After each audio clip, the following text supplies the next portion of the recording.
Boy, if I did, I'd buy a big house where... It's almost that he's specifically trying to make his voice sound bigger, more robust than it is, and it's not necessary. We can really find release and ease, and we don't need to make our voice sound a way that we want it to. Run, run, lost boy, they say to me.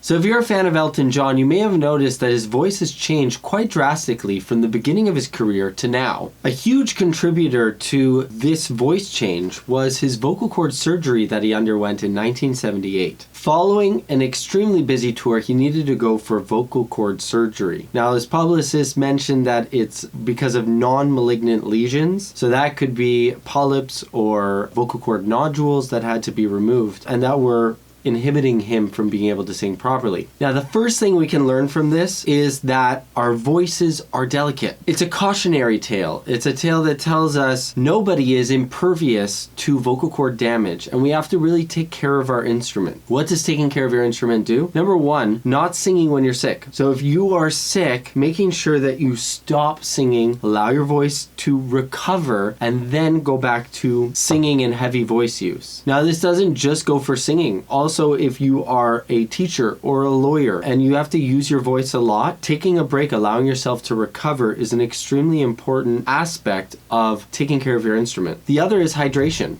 So making sure you're drinking lots and lots of water. Now, not coffee, not pop, not soda, not juice, water. Water is the best thing to be drinking. You should be drinking 3 liters a day of water. Now back to Elton John. So let's take a quick listen to what he sounded like before and what he sounded like after. So here's a quick clip before his vocal cord surgery in 1970 singing Your Song. I know it's not much, but it's the best I can do. My gift is my song, and this one's for you. And so notice as he's singing how relaxed he is. His whole composure is extremely, extremely relaxed, not forced, not pushed. Watch how he approaches it. It may be quite simple, but now that it's done. There's an ease to the way that he's approaching it. There's not a force of air and push to get his vocal cords vibrating. His vocal cords are vibrating with so much ease here. How wonderful life was while you're in the world. So now let's compare this to today. This feeling inside, I'm not one of those who can easily hide.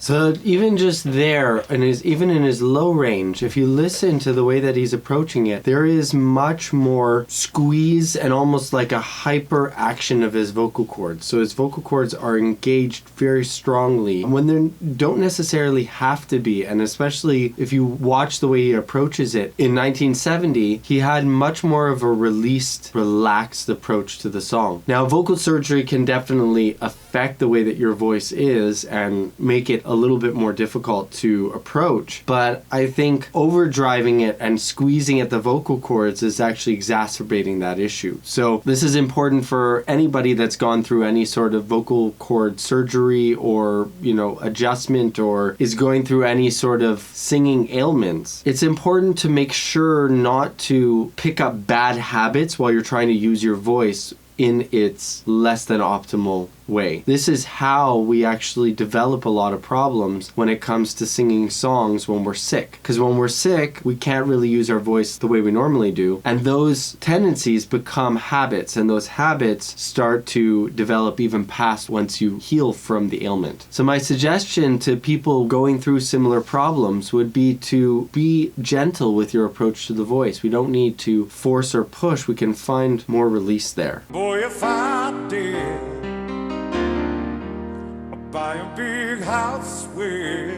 It's almost that he's specifically trying to make his voice sound bigger, more robust than it is, and it's not necessary. We can really find release and ease, and we don't need to make our voice sound a way that we want it to with hypertension and hyper closure of the vocal cords. We don't need to have that. I hope you don't mind, I hope you don't mind that I put down in a word. there again, I hope you don't mind, I hope you don't mind. You could go a little bit more gentler with those approaches to those notes. Doesn't need to be as heavy as the way that he's approaching it. So let's look at another example of a different song where you can hear how his voice has changed over the years. Now in this video, the before is actually after his vocal cord surgery. Yet you can still hear that there's a big difference between the first performance and the second performance. Let's take a look.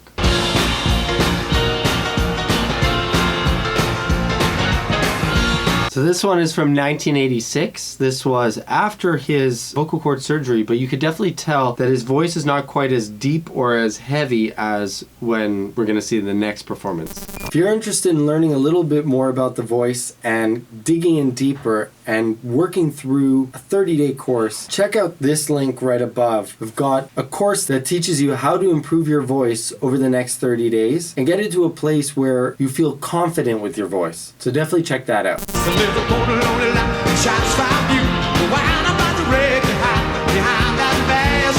Alright, let's start off with that. So there you can hear he's using a lot of enunciation and it's very good. Whereas here, if we look at, this is 2019. Let the cold lonely light shine from you. You wind up like the wreck you hide behind that desk of you. Okay, so there you can hear very clearly he has a lot more effort to be able to sing the line, whereas in the first performance it came out with much more ease. And I think part of that is the level of enunciation. So let's put them side by side together. So here is the old one again. So let the cold lonely light shine from you.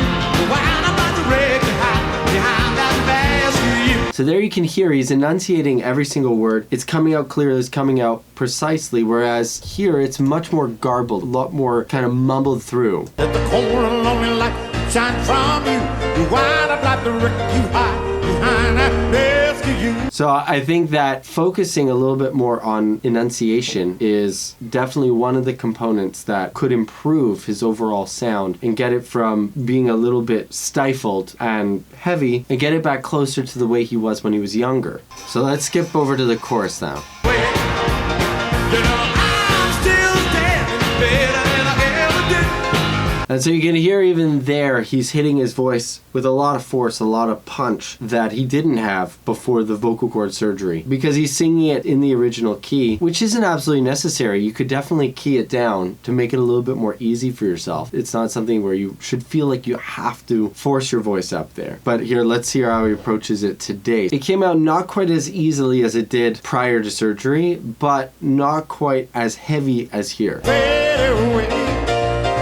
You know, I'm still standing better than I ever did. So there is a lot more force ramming his voice up there. Trying to find it with just a little more ease. Don't find it with so much push and so much force would definitely be one of the ways that you would approach this to overcome some of those difficulties that he's having with this range, or drop the range down a little bit. You know, it's not the end of the world to key a song down to make it a little more comfortable for you. So there are definitely two camps, two parties. Some people like Elton John's voice after the surgery. Some people like the way it was before. In a number of statements, Elton has made it clear that he's happy with the way his voice sounds after the surgery. I want to know, what do you guys think? Pre-surgery, post-surgery, what do you guys think is his better sound? Whether you like it or not, there's definitely an undeniable difference pre and post. And I hope this has clarified a few things for you guys regarding vocal cord surgery and what are the results of vocal cord surgery and how to take care of your voice properly so that you don't one day have to end up under the knife. So if you like this video, please check out this one. You're gonna like it too.